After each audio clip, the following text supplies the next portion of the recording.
नमस्कार। स्वागत है आप सबका कहानी गोल्ड में। आइए सुनते हैं मधु कांकरिया जी की लिखी कहानी वे 10 मिनट। कोलकाता से चेन्नई के लिए ट्रेन में बैठा था। 24 घंटे का सफ़र। हाथ में 2 किताबें रख ली थी। नीचे की बर्थ पाकर संतुष्ट था। सामान लगाया और टीटी से निपटा तो जाने कहाँ से कोई टपक पड़ा और मेरी बर्थ के अंतिम छोर पर बैठ गया। यह रिजर्व्ड कोच है। कौन है आप? यहाँ क्यों बैठे हैं? मैं भुनभुनाया। उसने झपकती आंखों से मुझे देखते हुए विनम्रता से जवाब दिया, भैया खड़गपुर में उतर जाऊंगा, 2.5 घंटे की ही तो बात है। यहाँ बैठ तो सकता हूँ। जनरल बोगी में गया तो माथा चकरा गया। वहाँ घुस गया तो यह भी गारंटी नहीं कि खड़गपुर में उतर भी पाऊंगा या नहीं। उफ, इतनी भीड़, इतने पसीने की बदबू, इतनी उमस की उल्टी हो जाए। भेड़ बकरी की तरह आधा भारत ठुसा हुआ है। बदबू मारते लोग, लोग ही लोग, सीट के नीचे लोग, सीट के ऊपर लोग, बाथरूम भी जाना मुश्किल, बाथरूम के अंदर भी लोग, बाहर भी लोग। इतना आराम चाहिए था तो सीट रिजर्व क्यों नहीं करवा ली? भैया अचानक से जाना पड़ रहा है। बोलते बोलते उसका गला भरा गया था। ठीक है, जरा सिकुड़ कर बैठो। मुझे उसकी बनाई कहानी में कोई दिलचस्पी नहीं थी। सुबह फिर वही चिल्पों, नींद में सुराख करती आवाजें। चाय, अदरक की चाय, गरम गरम चाय, कटलेट बड़ा। मैं भुनभुनाया। नींद टूट चुकी थी। अलसाया अधमुंदी आंखों से टॉयलेट जाने के लिए चप्पल पहनने लगा तो चप्पल ही नदारद। हे भगवान, कहीं वही तो नहीं ले गया जो सिराहने बैठा था। और करो दया। सोच रहा था कि तभी किसी की अटैची के पीछे लावारिस सी पड़ी एक चप्पल पर नजर पड़ी। राहत की सांस ली तो दूसरी भी आसपास होगी, पर नहीं। दूसरी चप्पल मिली दरवाजे के पास। किसी के पांव से खिसकते खिसकते पहुंच गई थी।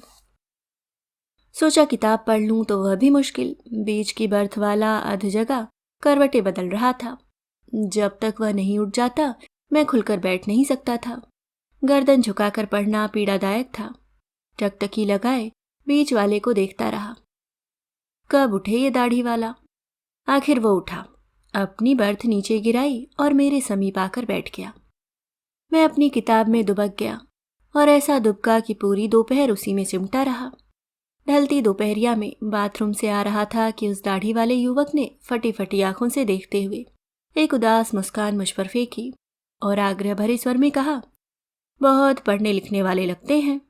मेरे पास भी एक छोटा सा अफसाना है, सुन लीजिए, शायद आपके कुछ काम आ जाए। उसकी उदासी में दिल को पिघला देने वाला ऐसा कुछ था कि मैंने मौन सहमति में सिर हिलाया। उतरती धूप सीधी उसके मुंह पर पड़ रही थी, इसलिए वह थोड़ा और करीब खिसक आया। पसीने की बूंदों में चिपके बालों पर रुमाल फिराया उसने और मुझे गौर से देखने लगा, जैसे कूदने के पहले कोई सागर की गहराई नापता है। आधा कस्बाई आधा आधुनिक सा दिखता वह युवक सीट पर पड़े उस दिन के अखबार को परे सरकाते हुए कहना शुरू किया। ओठ फड़फड़ाए भर कि फिर एकाएक रुक गया वह। जेब से एक लंबा सा नीले रंग का लिफाफा निकाला। लिफाफे को बड़ी नज़ाकत से खोला, जैसे वह दुनिया का सबसे बहुमूल्य लिफाफा हो, और बेहद सावधानी से उसके अंदर रखे पन्नों को खोला, जैसे गुलाब की पंखुड़ियों को खोल रहा हो, और उसे मेरे सामने रखते हुए कहा, पहले इसे पढ़ लीजिए। कहानी तो 2 मिनट की है और हमारे पास समय अनंत है। उसकी गंभीरता, उसका दार्शनिक अंदाज, मैं इनकार नहीं कर सका, जबकि मेरी दिलचस्पी उसकी कहानी में ज्यादा थी। पढ़िए पढ़िए ना, वह मुझे पढ़ने के लिए उत्साहित कर रहा था। पहली ही पंक्ति खासी मौजू लगी। लिखा था, जब दुखी होने की कोई वजह नहीं हो तो मतलब आप सुखी हैं। फिर नीचे कोई तारीख थी, फिर कुछ लिखा गया था, फिर उसे काट दिया गया था, लेकिन काटा इस प्रकार गया था कि उसे आसानी से पढ़ा जा सकता था। लिखा था, मोहब्बत के जो भी पहले स्वर फूटे, दुनिया का पहला गीत वही था। लेकिन जिंदगी की हाय हाय आपको कहाँ इस लायक रहने देती है कि आप मुग्ध हों, किसी की मोहब्बत में डूब जाएं। सुभान अल्लाह, यह तो किसी पहुंचे हुए की डायरी लगती है। मैंने खिड़की से सतरंगी होते आसमान की ओर देखते हुए कहा और सोचने लगा, कहीं यह इसी की डायरी तो नहीं। शब्दों और उच्चारण से भी पढ़ा लिखा और उत्तर भारत का मालूम देता है। फिर चेन्नई क्या करने जा रहा है यह? मैंने सवालिया निगाह से उसकी ओर देखा। कोई शक्ल थी इन पन्नों के पीछे जो झांक रही थी उसकी आंखों के पर्दे के पीछे से। दिए की लौसी भर राए गले से कहा उसने, पढ़ते जाइए, आगे और मोती मिलेंगे। इस बार बड़ा धांसू लिखा था, जब हम ही न महके फिर साहिब, तुम बागे सबा महकाओ तो क्या। स्लीपर क्लास की चिल्लपों, धूल गर्द और गर्मी के बीच उसके पत्र को पढ़ते पढ़ते लगा जैसे गुलमोहर की छांव तले आ गया हूं। वाह क्या बात है, कौन है यह? मैंने धीरे से फिर पूछा। उसने किसी सिद्ध निर्देशक की तरह कहा, पढ़ते जाइए ना, आपको सब कुछ बता दूंगा, यह मेरा वादा रहा। इस बार शब्द आकार में बहुत छोटे थे। लिखा था, हर औरत एक कहानी है, एक अधूरी कहानी, जो रोज रात में जन्म लेती है और सुबह होते ही मसल दी जाती है। इतना तो मैं समझ गया था कि ये पन्ने किसी महिला के लिखे हुए हैं। क्या संबंध हो सकता है इस महिला से इसका? मैं सोच रहा था कि तभी उसने दूसरा पृष्ठ मेरे सामने खोला। लिखा था, दिन इतने लंबे क्यों होते हैं। फिर उसकी अगली ही पंक्ति थी, स्याह रात नहीं लेती नाम ढलने का। एकदम नीचे लिखा था, सो नहीं पाती। उफ, कितना दुखद होता है मरे हुए सपनों को नींद में फड़फड़ाते जिंदा देखना। क्यों आज भी जीवित है वह स्वप्न देखती, गुनगुनाती मुस्कुराती सोट सी, जो दिन भर टकटकी लगाए देखती है कि शायद आज खत्म हो जाए इंतजार की घड़ियां। पर कितने गहरे होते हैं इंतजार के रंग, जिंदगी का दूसरा नाम इंतजार। दो आरजू में कट गए, दो इंतजार में। माजरा क्या है, कभी ये मोहतरमा लंबे दिन को कोस रही हैं, तो कभी स्याह रात को, कभी स्वप्नों को। उसने जवाब नहीं दिया और अगली पंक्ति पर उंगली धरती। पढ़िए। मैंने ध्यान से देखा उसके चेहरे की तरफ। उसकी आंखों की कोर में अटकी थी एक बूंद, शायद उसी में छिपी थी उसकी पूरी कहानी। उसने फिर कहा, पढ़िए, प्लीज पढ़िए ना इस पंक्ति को। मैंने पढ़ा। इस बार लाल स्याही में लिखा हुआ था, दिन रात चलता रहता है एक युद्ध, कभी खुद से तो कभी जमाने से। क्या करूं इस प्यासी आत्मा का, इस तड़प का।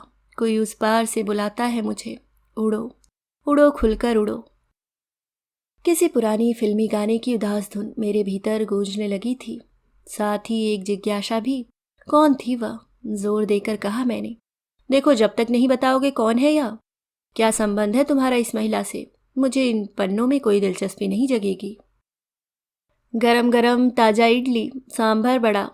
इडली वाला कान के पास खड़ा चीख रहा था। मुझे भी खाने की इच्छा हो रही थी। आगे बड़ा स्टेशन पूरे 2 घंटे बाद था। मैंने पूछा उस दाढ़ी वाले से, खाएंगे? उसने मुंडी हिला दी। जाहिर था कि उसकी पूरी चेतना कागज के उन 3 पन्नों में दबी पड़ी थी। मैंने इडली परे सरका दी, बाद में खा लूंगा, आप जारी रखें। उसके चेहरे पर संतोष के भाव उभरे। इधर उधर ताका उसने कि कोई और तो नहीं सुन रहा उसकी कहानी। बाकी दूसरे लोग अपने में व्यस्त थे। आश्वस्त हो वह थोड़ा और पास खिसक आया। फिर कहना शुरू किया उसने, जब पहली बार देखा था मैंने उसे, तो वह मुझे एक फुदकती हुई चिड़िया सी लगी थी। वह कौन? कुछ अंदाज मुझे लग गया था। फिर भी पूछा मैंने, वही जिसकी डायरी पढ़ रहे हैं आप, मेरी पत्नी माधुरी। माधुरी? अभी कहाँ है वह? उसने ऊपर गर्दन कर आसमान की ओर उंगली तान दी। वहां। कैसे? कब? क्यों? क्योंकि उसके हिस्से के 10 मिनट नहीं दे सका मैं उसे। अब जलेबियां मत छानो, जो कहना हो साफ साफ और खुलकर कहो। सच्चाई जानने को मरा जा रहा था मैं। उसका पहला वाक्य ही मेरी छाती पर घूंसे की तरह पड़ा। ठीक जब आप जिंदगी के जादू को महसूसना शुरू करते हैं, लहरों पर सवार हो चांद को छू रहे होते हैं, तभी वह ऊपर वाला आपको वह पटकानी देता है कि सारी हवा निकल जाती है। आपको भनक भी नहीं पड़ती कि ठीक आपकी नाक के नीचे, आपके घर के भीतर ही मौत के फंदे की तैयारी हो रही है। मैं भी सरजी ऐसा ही अंधा हो गया था कि दुनिया तो दूर, अपने बेडरूम की सच्चाई भी भाप नहीं सका। उस देश में प्रवेश तो कर गया जिसे औरत कहते हैं, पर संभाल नहीं पाया उसे। क्या क्या कह रहा है यह बंदा? मैं उलझन में था, संशय में था, पर वह इस कदर अपने ही सन्नाटे में, अपने ही भीतर के उफनते तूफान में डूब उतरा रहा था कि इस बार मैंने नहीं टोका उसे, बोलने दिया, बहने दिया। उसने जारी रखा, सर जी, मैं संतागाछी, कोलकाता से करीब 60 किलोमीटर दूर एक गांव के बहुत ही गरीब घर में पैदा हुआ था। जन्म से ही भूख, गरीबी, बीमारी, झगड़े, टंटे देखता आया था। 3 पैसे बचाने के लिए पिताजी 3 कोस पैदल चलते थे। माँ रास्ते में पड़ा गोबर बटोरती रहती थी उपले बनाने के लिए। घर में जो साबुन बनता उसी से 2 दिन में एक बार कपड़ा धुलते और नहाते भी उसी साबुन से। सिर्फ मुंह धोने के लिए लाइफ बॉय मिलता। घर में कुछ समय के लिए खुशहाली तभी आती जब पिता की कुछ अतिरिक्त कमाई हो जाती और घर में ईद के चांद की तरह कभी कभार नए कपड़े, फल और मिठाई के दर्शन होने लगते। मुझे समझ में आने लगा था कि हर झगड़े की जड़ में है गरीबी। मैंने सोच लिया था कि यदि मौका मिला तो मैं गरीबी को कभी अपने पास भी फटकने नहीं दूंगा। सर जी, मैंने जी तोड़ मेहनत कर, वजीफा और कर्ज लेकर बीकॉम तक पढ़ाई की। मुझे अच्छे मार्क्स मिले। बीकॉम के साथ ही मैंने सीएस भी कर लिया था और कमाल देखिए कि मुझे नौकरी भी तुरंत चेन्नई की एक अच्छी एफएमसीजी कंपनी में मिल गई। वेतन अच्छा था, लेकिन उससे अच्छी बात थी कि मुझे अपने सेल्स पर कमीशन मिलता था। यानी कंपनी के लिए मैं जितनी अधिक बिक्री करवाऊंगा, मेरी कमाई उतनी अधिक होगी। उस समय मैं समझ नहीं पाया इस चमकीले जाल को। मुझे लगा मेरी प्रतिभा को मुकाम तक पहुंचने का यह स्वर्णिम अवसर है। और मज़ा देखिए कि इधर नौकरी लगी और उधर मेरी सगाई हो गई। मेरी टीम अच्छी थी और दिमाग उपजाऊ, इसलिए मेरे सेल्स टारगेट भी पूरे हो रहे थे।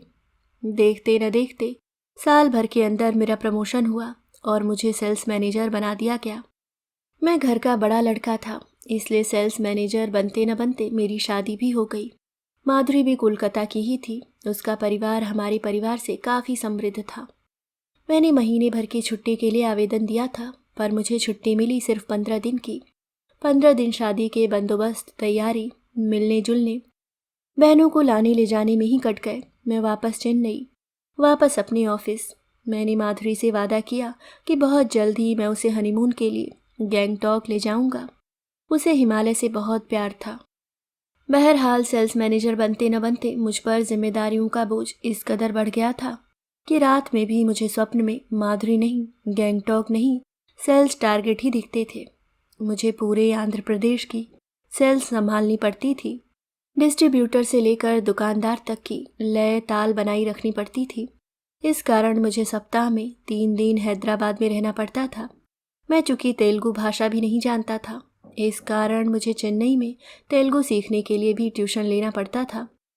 लब्बो लिबाब यह कि मेरे लिए समय पंख लगाकर उड़ने लगा था, जबकि माधुरी के लिए समय एक ही जगह छिटका हुआ था। नई जगह का नयापन अब मिट चुका था। माधुरी अब जड़ से उखड़ते पेड़ की तरह मुरझाने लगी थी। विशेषकर जब मैं हैदराबाद के लिए निकल जाता, उसके लिए करने को कुछ भी नहीं रह जाता था। मैं उससे कहता, तुम बाहर निकल जाया करो। वह फनफनाती, कैसे निकल जाऊं? मैं तो यहाँ की भाषा भी नहीं जानती। यहाँ तो सब तमिल बोलते हैं। कल बाजार हल्दी खरीदने गई, लेकिन किसी प्रकार नहीं खरीद पाई। किसी प्रकार उसको नहीं समझा पाई, क्योंकि हल्दी कहीं भी दिखाई नहीं दे रही थी और टर्मरिक वे समझ नहीं पा रहे थे। कैसी जगह लाकर पटक दिया है। ग्राउंड फ्लोर और पीछे का घर। रात तो रात, दिन में भी किसी की शक्ल देखने को तरस जाती हूँ, और कोई दिख भी जाए तो क्या, न किसी से बोल सकती हूँ, न कहीं जा सकती हूँ। लगता है जैसे देश में रहकर भी विदेश में रह रही हूँ। उसकी बात सच थी। माधुरी की समस्या मैं समझ सकता था, लेकिन खुद मेरी समस्या मेरा बॉस नहीं समझ रहा था। वह पूरी तरह मुझे निचोड़ने में लगा था। वह जीवन में अर्थ नहीं, अर्थ में जीवन खोजने वाला जीव था। उसकी आंख पर कोल्हू में जुटे हुए बैल का चश्मा लगा हुआ था, जो एक ही सीध में देख सकता था, और वह सीध थी मुनाफा और सिर्फ मुनाफा और सिर्फ मुनाफा। मैं माधुरी से कहता, समुद्र किनारे बैठ जाया करो। वह चिढ़ जाती। समुद्र किनारे भी गई थी, पर दिल नहीं बहला। समुद्र देखते देखते भी मैं तुम्हारा जाना ही देख रही थी। मैंने कहा, जाना देखती हो, आना नहीं देखती। वीकेंड में आता भी तो हूँ। उसने तल्खी से जवाब दिया, हाँ, आते ज़रूर हो, पर क्या तुम खुद नहीं जानते कि तुम कितने मेरे हो? कंपनी के फायदे की चिंता रहती है, लेकिन खुद का जीवन कितने घाटे में जा रहा है उसकी कोई चिंता नहीं। काश तुम मेरी जगह होते और मैं दिखा पाती तुम्हें कि अपने प्रिय का जाना कैसा होता है। बोलते बोलते वह फिर गमगीन हो गया। उमस पड़ गई थी। रुमाल से ललाट का पसीना पोंछते हुए बुदबुदाया, दिखा दिया उसने मुझे अपना जाना, भयंकर जाना। ले लिया बदला मुझसे। जी भर देख भी न पाया उसे कि जी भारी कर चली गई वह। ओह, जिसे 10 मिनट नहीं दे पाया, आज हर पल दे रहा हूँ। कहीं भी चला जाऊं, समुद्र किनारे, नदी, पहाड़, शमशान, हर रात मेरे सिरहाने आकर खड़ी हो जाती है वह। कोई भी रात सो नहीं पाता। 10 मिनट के बदले 10 जन्म भी दे दूं उसे, तो भी क्या माफ़ करेगी वो मुझे? कितनी जल्दी फैसला दे दिया उसने मुझ पर। कहीं पढ़ा था कि भगवान भी आदमी पर उम्र खत्म होने तक नहीं देता फैसला।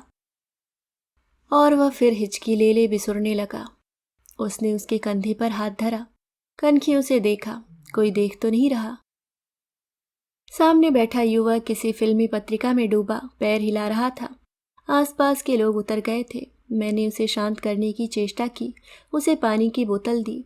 उसने कुछ घूंट गट के नीचे खिसक आए चश्मे को ऊपर किया और फिर चालू हो गया। आजकल हर पल यही सोचता हूँ कि जीवन क्या है, सत्य क्या है, आनंद क्या है, सुख क्या है। मैं सुख के चक्कर में अधिक से अधिक धन बटोर लेना चाहता था। अधिक बिक्री के चक्कर में जरा सा भी समय मिलता तो कंज्यूमर साइकोलॉजी पढ़ने लगता।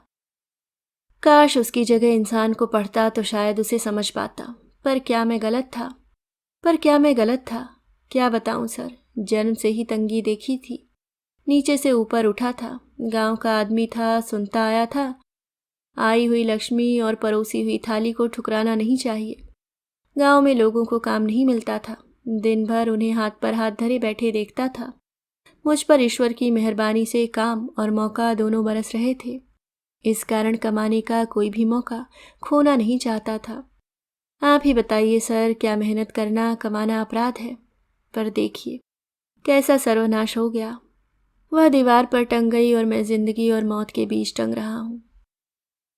वह बोलता जा रहा था और मैं समझ ही नहीं पा रहा था कि वह अपनी मृत पत्नी को याद कर रहा था या उसे कोस रहा था। क्यों कह रहा था वह मुझसे यह सब? मैंने पूछा। लेकिन एकाएक ऐसा क्या हो गया था कि उसे आत्महत्या करनी पड़ी? उसका चेहरा नीला पड़ा। एक लंबी सांस खींची उसने, इधर उधर नजरें घुमाईं और फिर अपने प्रवाह में बहने लगा। क्या बताऊं सर, वह फुदकती चिड़िया धीरे धीरे खामोश सी हो गई थी। उसने मुझसे धीरे धीरे झगड़ना और शिकायत करना भी कम कर दिया था। एक कमजोर लहर की तरह उसका गुस्सा, उसकी शिकायत उसी के समुद्र में विलीन होने लगी थी। मुझे लगा उसने वक्त से समझौता करना सीख लिया है। मैं उसे सांत्वना देते हुए अपने भविष्य की योजनाओं के बारे में बताता। हम जल्द ही नया घर ले लेंगे, कबूतर के दड़बे जैसे इस घर से निकल, एक खुला और हवादार घर। वह बुदबुदाती, जब वर्तमान ही नहीं बचेगा तो भविष्य किसके लिए बचाओगे? मैंने देखा उसकी सर्पीली आंखों की चमक बुझती जा रही थी। पर साहब, देखना भी तो मन की आंखों से ही न होता है, इसलिए मैं देख कर भी नहीं देख पा रहा था। काश मैं उस दिन उसके मन की गहरी पीड़ा, उसके मन की भीतरी सीलन तक पहुंच पाता। काश उसके दर्द को उसका दिलबंद समझ पाता। पर मैं तो काम में अंधा था और ऐसा भी नहीं था कि मैं खुद जी रहा था। मैं तो खुद कमाने की मशीन बनते बनते मर रहा था, गल रहा था। इसलिए मैंने कई बार बॉस से कहा भी, मुझे कुछ दिनों के लिए छुट्टी चाहिए, मैं आराम करना चाहता हूँ। लेकिन समय बाजारू होता जा रहा था। बॉस कहता, यदि बाजार में टिकना है तो हमें नए नए ऑर्डर लाने होंगे, नई नई संभावनाएं टटोलनी होंगी, नई योजनाएं बनानी होंगी। कंज्यूमर साइकोलॉजी को समझना होगा, उस पर रिसर्च करना होगा। इसके लिए समय तो तुम्हें देना ही होगा। और मुझे संतुष्ट करने के लिए उसने फिर एक इंक्रीमेंट कर दिया मेरा, लेकिन साथ ही मेरे सेल्स टारगेट भी बढ़ा दिए। कुल मिलाकर मेरा जीवन सेल्स टारगेट, नंबर, बोनस और ग्रेड में सिमटता जा रहा था। दिन के 24 घंटे भी मेरे काम के लिए कम पड़ते थे और माधुरी के लिए एक एक दिन एक एक युग जैसा बीत रहा था। एक भीतरी खालीपन से भरती जा रही थी वह। मेरे घर से आवाज़ें धीरे धीरे कम हो रही थीं। मनहूसियत सर उघाड़े टहल रही थी, पर मैं सोच रहा था बस ये क्वार्टर किसी प्रकार निकल जाए, अधिक से अधिक दिवाली का त्यौहार निकल जाए तो बॉस से बात करूं। यदि कमाने का यह समय निकल गया तो फिर मेरे पास समय तो रहेगा, पर उसे भोगने के लिए साधन नहीं रहेंगे। तो सर जी, पत्नी को बाद में मना लूंगा की तर्ज पर मैं फुल टाइम बॉस का हो गया। लेकिन ऐसा नहीं था कि मैं उसकी तरफ से एकदम बेखबर था। एक अज्ञात भय मेरे भीतर भी उग रहा था, फास मेरे भीतर भी गड़ी हुई थी। उसके चेहरे की उड़ती रंगत कह रही थी कि आसार ठीक नहीं। इसलिए महीने भर बाद ही फिर हिम्मत कर बॉस से कहा मैंने, सर मेरी नई नई शादी हुई है, घर पर मेरी बीवी अकेली रहती है, मुझे कुछ समय के लिए हैदराबाद से दूर रखिए। बॉस ने हंसते हुए जवाब दिया, तुम्हें नौकरी से ही ना दूर कर दें। फिर समझाते हुए कहा, जीवन में आगे बढ़ने के मौके बार बार नहीं मिलते। खुद सालों पिघलने के बाद मुझे मिला है ऐसा बाजार, ऐसी मांग, बीवी कहाँ भागी जा रही है। लेकिन दिवाली तक हमने नया प्रोडक्ट डिलीवर नहीं किया तो सोचो हमें क्या फिर मिलेगा ऐसा ऑर्डर, ऐसा मौका, ऐसा तेज बाजार। उसकी उदास आंखें खिड़की के रास्ते कहीं दूर ठिठकी हुई थी। क्या बताऊं सर, नई नौकरी, नई बीवी और नए घर की तनी रस्सियों के बीच में थरथराता रहता। कभी नौकरी छूटने का डर, कभी टारगेट पूरा न होने का डर, तो कभी बीवी के नाराज होने का डर। तरह तरह के डर मेरे भीतर इकट्ठा होते जा रहे थे। माधुरी भावुकता रहित प्यार को स्वीकार कर ही नहीं सकती थी, और जब तक मेरे टारगेट पूरे नहीं हो जाते मैं भावुक हो ही नहीं पाता था। बस ऐसे ही चलता रहा विवाह बाद का वह समय, सूखा, बंजर, अतृप्त। न मैं उसके मन के तारों को झंझकृत कर पाया, न जागी उसकी देह। ऐसे में एक मनहूस दोपहर घर आया तो टेप चल रहा था, तेरी दुनिया में दिल लगता नहीं, वापस बुला ले। वह गाना खत्म हुआ तो फिर दूसरा गाना, उतना ही डिप्रेसिंग, ये दुनिया अगर मिल जाए तो क्या है। बस दिमाग भन्ना गया। माना आप दुखी हैं, लेकिन अपने दुख का इस प्रकार इजहार करना, मानो मैं बेखबर हूं, मुझे अखर गया। भीतर दुबका अपराध बोध का कीड़ा भी कुलबुलाया। बस अपना आपा खो बैठा मैं दुनिया को सुंदर बनाने के लिए तिल तिल जल रहा हूं, न दिन का ठिकाना, न रात का, न खाने का सुख, न सोने का, और यह मुझे सुना रही है, यह दुनिया अगर मिल भी जाए तो क्या है। थका मन, भूखा पेट और चिड़चिड़ा मन। बेबस आदमी का गुस्सा यूं भी भयानक होता है सर जी। किधर का गुस्सा किधर निकल गया, बिना वजह उलझ गया और डपट दिया उसे। कुछ अच्छे गाने नहीं सुन सकती क्या?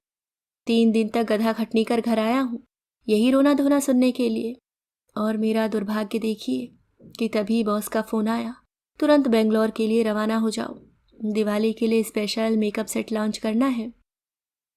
एयर टिकट मेल कर दिया है। मैं रो पड़ा, कहीं चैन नहीं, न घर में न बाहर। पत्नी से हुई उस झपट के चलते मैं बिना खाए ही निकल गया। जाते जाते पत्नी ने मुझे गौर से देखते हुए सहमी सी आवाज में कहा, मुझे आपसे 10 मिनट चाहिए, एक जरूरी बात करनी है। गहरी झील से उठती वह एक ऐसी ठंडी आवाज थी जिसके अंश अंश से बेबसी, हताशा और अवसाद टप टप टपक रहे थे। मेरे भीतर धुकधुकी होने लगी। 10 मिनट तो सिर्फ कहने की बात है, एक बार यदि उसकी शिकायतों का पुलिंदा खुल गया तो फिर संभाल नहीं पाऊंगा मैं। आज का दिन महत्वपूर्ण था मेरे लिए। मैंने घड़ी की ओर देखा। 10 मिनट दे सकता था मैं उसे, पर उसका रोना धोना सुनने के मूड में नहीं था मैं। भीतर यह डर भी था कि क्षण भर भी रुक गया तो यह लड़की मुझे उस तूफान में घसीट ही लेगी जिससे बचने की पुरजोर कोशिश कर रहा था मैं। उस वक्त मेरे दिमाग में सिर्फ नया प्रोडक्ट, डीलर्स और दुकानदार थे। जल्दी से जल्दी प्रोडक्ट को दुकानों और ग्राहकों तक पहुंचाने की हड़बड़ी थी। टारगेट की तलवार सर पर थी।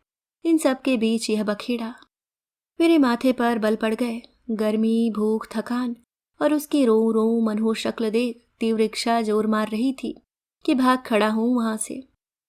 मैंने झुंझलाते हुए और बिना उससे आंखें मिलाते हुए अपने पर्स में रुपया ठूसते हुए कहा, अभी नहीं रुक पाऊंगा, आकर बात करता हूँ। उसने आहत दृष्टि से मेरी ओर देखा। मैंने फिर आंखें घुमा ली। फिर एक गहरी गीली उच्छ्वास उसके गले से बाहर निकली। ठीक है, सब कुछ ज्यों का त्यों याद है सर जी, चाहूं तो भी भूल नहीं सकता उन लम्हों को। उस दिन यदि रुक जाता तो यह हादसा टल जाता। उस दोपहर उसके व्यवहार में ऐसा कुछ था जिसे पकड़ नहीं पाया मैं। एक गहरी निश्वास ले वह दार्शनिक अंदाज में कहने लगा, चरम हताशा, आवेग और विवशता के वे कुछ क्षण जब उसकी सारी अंतशक्तियों और विवेक ने साथ छोड़ दिया था उसका। मैं रुक जाता तो थम जाते वे आवेग। दुनिया के सारे युद्ध, सारी त्रासदियाँ, सारे विचलन चंद लम्हों के दिमागी विचलन के ही परिणाम होते हैं। वे सध जाएं तो टल जाती है विपदा। मैंने उसे आश्वस्त और शांत करते हुए कहा, तुम अपने दिल पर मत लो, होनी को कौन टाल सकता है। नहीं सर जी, वह होनी नहीं अनहोनी थी जो टल सकती थी, एकदम टल सकती थी। दुनिया में ऐसी कई घटनाएं हुई हैं। अभी कुछ दिन पहले ही मैंने पढ़ी एक सच्ची घटना। एक फ्रांसीसी मैथमेटिशियन था सर जी। जिंदगी से निराश होकर उसने आत्महत्या की ठानी। बहुत व्यवस्थित ढंग से वह आत्महत्या की ओर बढ़ रहा था। उसने पूरी लिस्ट बनाई, कहाँ कहाँ पत्र लिखने हैं, किस किस को उसका क्या क्या लौटाना है, क्या क्या बेचना है। उसने सोचा कि अमुक रात को 12 बजे वह आत्महत्या कर लेगा। वह इतना व्यवस्थित था कि उसका सारा काम रात 11 बजे ही पूरा हो गया। अब बचा 1 घंटा, क्या करे वह लाइब्रेरी में चला गया। वहाँ समय बिताने की गरज से उसने एक किताब उठाई। किताब भी एक मैथमेटिशियन की ही थी। उसने लिखा था कि मैं जानता हूँ कि यह थ्योरी सही है, पर नहीं सोच पा रहा हूँ कि कैसे। उसने सोचा कि मेरे पास घंटा भर शेष है, क्यों न इस पर सोचा जाए। उसने सोचना शुरू किया। सोचते सोचते सुबह के 6 बज गए और तब एकाएक उसे ध्यान आया कि वह तो आत्महत्या करना ही भूल गया। बाद के वर्षों में उसने उसी थ्योरी पर काम किया। उसके होठ कांपे। सर जी, दावे के साथ कह सकता हूँ कि मैं नहीं रुका, इसीलिए जी पाने की उसकी उस आखिरी फड़फड़ाहट ने भी दम तोड़ दिया था। ये 10 मिनट टल जाते तो वह दुर्घटना भी टल जाती, पर कहाँ भाप पाया मैं उस फड़फड़ाती चिड़िया की वेदना को। मैं तो बस उसकी देह के द्वार पर ही ठिठका खड़ा रहा। उफ, कितना मुश्किल होता है एक स्त्री को उसकी संपूर्णता में पकड़ पाना। मेरे अंदर तो उस समय पूरी दुनिया को लेकर गुस्सा भरा हुआ था। काश मैं उससे थोड़ी सहानुभूति के साथ पेश आ पाता। और कुछ नहीं, बस एक मीठा बोल, एक प्यार भरी दृष्टि और एक आत्मीय छुअन ही दे पाता। तो क्या वह करती ऐसा?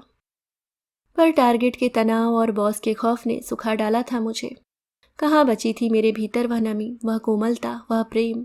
मेरे भीतर तो बचा था सिर्फ गुस्सा और एक मरियल सा अपराध बोध जो कतरा रहा था उससे सामना करने में। मैं उससे जान छुड़ा भागा और उस क्षण की लपट में सब खाक हो गया सर। और विडंबना देखिए सर जी कि बॉस के फ़ोन ने मुझे इतना हड़बड़ा दिया कि मैं अपनी ब्रीफ केस तक खोलना भूल गया, जिसमें मोंगरे के फूल की माला रखी हुई थी, जिसे मैंने उसके लिए खरीदी थी। चेन्नई में हर चौराहे पर बिकती है फूलों की मालाएं। बहुत पसंद थी मुझे उसकी गंध। क्या बताऊं सर, मैं एक सेल्स मैनेजर जिसका काम ही है प्रदर्शन, दिखावा, अपनी चीज़ों को बढ़ा चढ़ा कर दिखाना। भीतर कुछ ना हो पर पैकिंग का दिखावा। सारी दुनिया को दिखाता रहा वह जो नहीं था, पर जो सचमुच दिल के भीतर था उसे ही नहीं दिखा पाया, और वह भी अपनी ही पत्नी को। और 2 दिनों के बाद जब घर लौटा तब तक वह थरथरा रहा था। वह थरथरा रहा था, आंधी के आवेग को अपने भीतर थामे रखने की कोशिश में। अपनी दोनों हथेलियों के बीच अपने मुंह को छिपा लिया था उसने। मैं बाहर की ओर देखने लगा। सूखे सूखे पेड़ों की कतार, पीछे आधी टूटी इमारतें, भद्र कंगालों सी। कुछ खामोश पल। मैंने उसे फिर पानी की बोतल थमाई। उसने कुछ घूंट भरे, रुमाल से मुंह गर्दन का पसीना पोंछा और फिर कहने लगा। उसी दिन उसने मुझे 2 मिस कॉल और अंत में एक SMS भी भेजा था।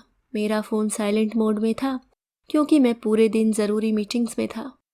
उस दिन नया प्रोडक्ट लॉन्च होना था, उसी की योजना चल रही थी।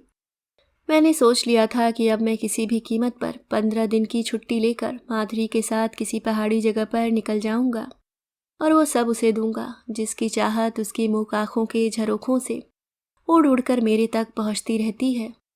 पर कुछ नहीं कर पाया सर। सब कुछ अनकहा अनसुना ही रह गया। एक नया प्रोडक्ट नहीं, नई यातनाएं पैदा कर रहे थे। और वह फिर विचित्र तरीके से होठों को गोल गोल कर मुंह से हवा बाहर निकालने लगा। अपनी डबडबाती आंखों को पोंछते हुए वह आगे बढ़ा। जानते हैं सर, उसके सुसाइड नोट में क्या लिखा था? जो लिखा था उसको पढ़कर तो रूह कांप गई मेरी। लिखा था, चुप रहते रहते लगता है होठ ही चिपक गए हैं मेरे। खिड़की के पास बैठे बैठे लगता है शरीर ही काट हो गया है। कृपया मेरे शरीर को, मेरे अंगों को, मेरी भूरी आँखों को दान कर दे। उसके नीचे लिखा था, जो कहना चाहती थी कह नहीं पाई, जीना चाहती थी जिंदगी जी नहीं पाई, सह भी नहीं पाई, रह भी नहीं पाई, जा रही हूँ कहा सुनी माफ, अलविदा। वो फिर भीचे भीचे गले से दबी दबी सिसकियाँ लेने लगा। मैंने फिर आसपास नज़र घुमाई। सामने की बर्थ वाला ऊँघ रहा था। मैंने उसका कंधा थपथपाया, आंसू पोंछते हुए वह फिर बहने लगा। वह जब थी तो बहुत कम थी, और अब जब नहीं है तो हर जगह मौजूद है। एक बात बताइए सर जी, क्या सचमुच कोई बोलना भी भूल सकता है? उसकी डायरी में एक जगह लिखा हुआ था, जैसे पिंजरे में कैद पक्षी उड़ना भूल जाता है, लगता है मैं बोलना भूल जाऊंगी। सचमुच वह दुनिया कितनी मनहूस और कुरूप होगी जिसमें पंछी उड़ना भूल जाए। मैं मन ही मन सोच रहा था कि वह फिर फूट पड़ा। जानते हैं सर जी, उसके मरने के बाद मैंने वह नौकरी भी छोड़ दी जो मुझे 10 मिनट नहीं दे सकी। पर इस पर भी गिल्ट ने मुझे नहीं छोड़ा। रात रात जाकर मैं यही खोजता रहा कि लोग आत्महत्या क्यों करते हैं। मैंने नेट पर कुछ आत्महत्याओं के कारण जानने की कोशिश की। मैं उन आत्महत्याओं की बात नहीं कर रहा जो भूख, गरीबी, कर्ज, असाध्य बीमारी जैसे गंभीर कारणों से की गई थी। मैं उन आत्महत्याओं की बात कर रहा हूँ जहाँ बिना किसी गंभीर वजह से ही ऐसा किया गया था। क्या बताऊं सर जी, मैंने माथा पीट लिया कि इस पीढ़ी में जीवन के प्रति सम्मान क्यों नहीं है, जीवन की जड़ें गहरी क्यों नहीं है। जरा सी मन की नहीं हुई तो सलाद की तरह काट दी अपनी जिंदगी को। आप ताजुब करेंगे सर जी कि एक मुंबई के बंदे ने तो सिर्फ इस कारण आत्महत्या कर ली थी कि उसकी भतीजी की शादी थी और उसके बड़े भाई ने उसे विवाह में आमंत्रित नहीं किया था। एक ने सिर्फ इस कारण कर ली थी कि उसके बाल तेजी से झड़ रहे थे। एक बंदा जो सारे दिन नेट पर बैठा रहता था ने अपने सुसाइड नोट में लिखा था, जा रहा हूँ क्योंकि सब कुछ जान चुका हूँ, अब आगे देखने सुनने को कुछ नहीं बचा। Nothing to look forward, my work is done, then why wait. तो सर जी देखिए, बिना किसी ठोस वजह के भी कर लेते हैं लोग आत्महत्या। फर्ज कीजिए यदि माधुरी को भी पेट पालने के लिए नौकरी करनी पड़ती या बूढ़े माँ बाप की देखभाल करनी पड़ती, मिलकर घर खर्च निकालना पड़ता, तो क्या पाल सकती थी वह आत्महत्या की विलासिता? नहीं ना। उसने समर्थन के लिए मेरी ओर ताका। मैंने नजरें घुमा ली। मैं झूठ मूठ की सहानुभूति नहीं दिखाऊंगा। वह फिर अपनी रौ में बहने लगा। मुझे लगता है सर जी, माधुरी के भीतर भी कुछ इसी प्रकार उल्टा पुल्टा चल रहा होगा। नहीं तो देखिए, सब कुछ था उसके पास, घर, शिक्षा, पैसा, सुरक्षा, सुंदरता, जिम्मेदार और मेहनती पति, पर उसने वह सब एकदम नहीं देखा। देखा सिर्फ अपना अकेलापन, अपनी बोरियत, जो भी बस कुछ दिनों भर की थी। क्या यह खुदगर्जी नहीं? क्या जीना एक कर्तव्य नहीं? क्या इस प्रकार सिर्फ अपने बारे में सोचते सोचते जीवन से ही बाहर चले जाना सही था? मेरी दादी की एक बहन थी सर जी, उसके 10 बच्चे हुए थे, एक भी नहीं बचा था, और स्वयं उनके पति भी चल बसे थे। मैंने देखा है उनको। अपने अंतिम समय में दादी उन्हें अपने पास ले आई थी। उन्होंने आत्महत्या की नहीं सोची। मेरे पिता तो कहते थे कि हर आदमी अपने सर पर 3 ऋण लेकर जन्म लेता है, मातृ ऋण, गुरु ऋण और देव ऋण, और जब तक वह इन 3 ऋणों से मुक्त नहीं हो जाता, उसके जीवन पर उसका अधिकार ही नहीं रह जाता है। तो कैसे कर सकती थी वह खुदकुशी? बोलिए सर, बोलिए, क्या सारा दोष मेरा ही था? जीवन में प्रेम होता है सर, प्रेम में जीवन नहीं। काश उसे समझ पाता। मैं मेहनत का बादशाह था और सफलता के खुदा से हाथ मिला रहा था। सब ठीक ही था। बीच में यह सब नहीं होता तो हम संसार के सबसे खुशनसीब दंपत्ति होते। वह साहसी थी। साहसी लोग ही आत्महत्या की हिम्मत कर सकते हैं। पर जितना साहस उसने मरने में दिखाया, उसका आधा भी यदि वह जीने में दिखाती तो आज जीवन कितना सुंदर होता। कितने गाने सुनती थी, काश मेरे दिल की आवाज़ भी सुन पाती, मेरी मजबूरी को भी सुन पाती। पर सारे उत्पात की जड़ साला यह मन ही है, और सच कहूँ तो मुझे लगता है उसका मन एक घरेलू औरत जैसा था ही नहीं। वह शायद घर गृहस्थी के लिए बनी ही नहीं थी। उसे देख लगता जैसे किसी काल्पनिक दुख से रोमांच चल रहा हो उसका। दिन भर बैठे बैठे वह दुख दर्द ही सोचती थी और बात भी अजीब तरीके से करती थी।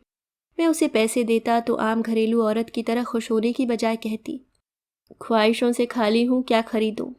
सर जी, बड़े बाप की बेटी थी ना, कभी तेल नून लकड़ी के संघर्ष से पाला नहीं पड़ा था ना। इसलिए ये सब बातें दिमाग में आती थी। जाहिर था कि अब वो अपने को अपराध बोध से मुक्त करने की नाकाम चेष्टा में लगा हुआ था। मुझे कॉफ़ी की तलब महसूस हो रही थी।